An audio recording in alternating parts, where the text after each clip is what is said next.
أعوذ بالله من الشيطان الرجيم بسم الله الرحمن الرحيم الحمد لله والصلاة والسلام على رسول الله السلام عليكم ورحمة الله وبركاته.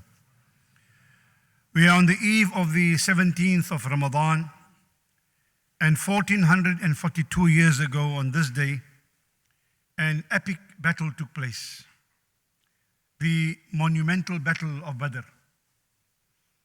The first major battle in Islam and a turning point in the history of the Ummah, a distinguishing day in the legacy of Islam, a day mentioned by name in the Quran as Yawmul Furqan, Yawmul Taqal Jama'an, a day of criterion, the day on which the two armies met.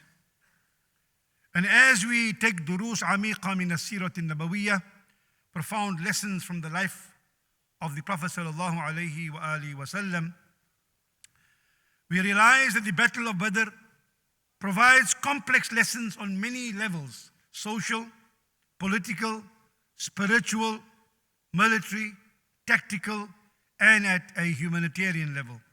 And therefore, of course, there are numerous lessons we can learn from the legacy of the Battle of Badr. Suffice it for us to reflect upon three of those. Remember, the Prophet ﷺ and his family and his companions had hardly migrated from Mecca to Medina. They were a few months in Medina.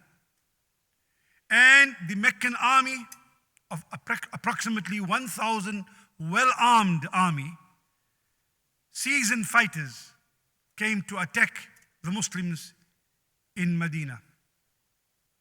And that is when the Battle of Badr took place. Muslims in defense of their faith, after having been persecuted and come to Medina. Some were still in Abyssinia. And it was the first time that Muslims were given permission to take up arms.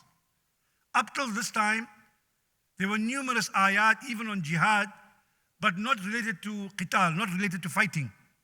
And then a verse was revealed about taking up arms. أُذِنَ لِلَّذِينَ يُقَاتَلُونَ بِأَنَّهُمْ ظُلِمُوا وَإِنَّ اللَّهَ عَلَى نَصْرِهِمْ لَقَدِيرٌ الَّذِينَ أُخْرِجُوا مِنْ دِيَارِهِمْ بِغَيْرِ حَقٍّ إِلَّا أَن يَقُولُوا رَبُّنَا اللَّهُ. Permission to fight is now given to you who are fighting against those who are attacking them, because those who are being attacked, the believers, have been wronged, and surely Allah is able to give victory to the believers. The lesson we get from this first part about the Udhina lil-Ladina, about the permission for battle: Muslims were peaceful, did not take up arms, but after 13 years in Mecca, under Qurayshi persecution, ostracization, victimization, exclusion, oppression, property confiscation, and even attempted character assassination and assassination of the Prophet ﷺ, and now there was a declaration of war. And therefore, the Muslims had to defend their faith. So the first battle that took place was a defensive battle, not one of attacking, and Allah gave permission for Muslims to take up arms for the first time. A second lesson we learn: in any leadership situation, whether in business, whether in institutions, whether on the battlefield, whether in a company, whether in a school, in any leadership situation, we find the leader, the followership, and the situation. Just having a good leader, depending what the leader is leading, and depending who is leading, and depending the circumstances. You may have an excellent imam, but doesn't mean he'll make a good manager. You may have a great manager, doesn't mean he'll make a great imam or a principal for that matter. So depending on the condition, so leadership depends on leader, the followership, and the situation which is being led or that requires leading. And for leadership to be effective, the right leader for the particular situation with dedicated people leads to success.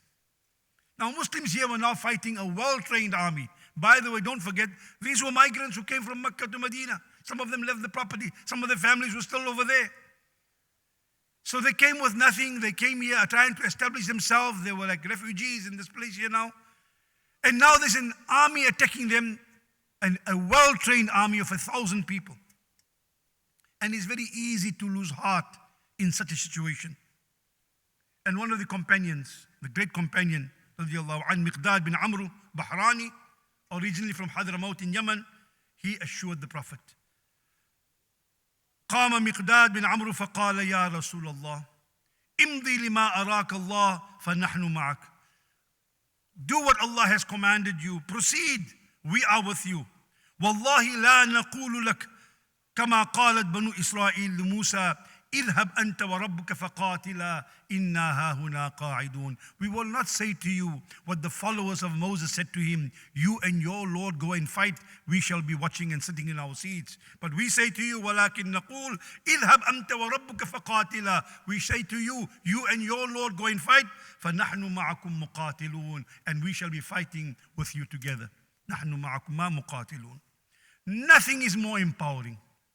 And in a world full of betrayal today, nothing is more empowering than faith and the support of the faithful, especially in the darkest hours of your lives.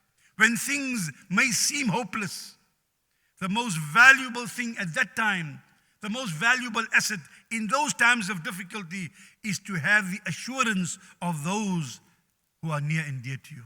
For if they betray you in that hour, you really feel hopeless. Sometimes you're more disappointed about them not supporting you than the hardship you are facing.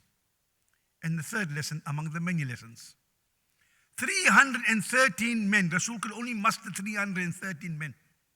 The best he could do. These were the truest heroes of Islam. They overcame 1,000 fighting formidable army, 3 times their size, where the odds were stacked absolutely heavily against them. وَلَقَدْ نَصَرَكُمُ اللَّهُ بِبَدْرٍ وَأَنْتُمْ أَذِلَّةٌ فَاتَّقُوا اللَّهَ لَعَلَّكُمْ تَشْكُرُونَ. Allah says, Allah helped you at Badr when you were an insignificant group of people. No, small in number, in other words. So be conscious of Allah that you may show gratitude.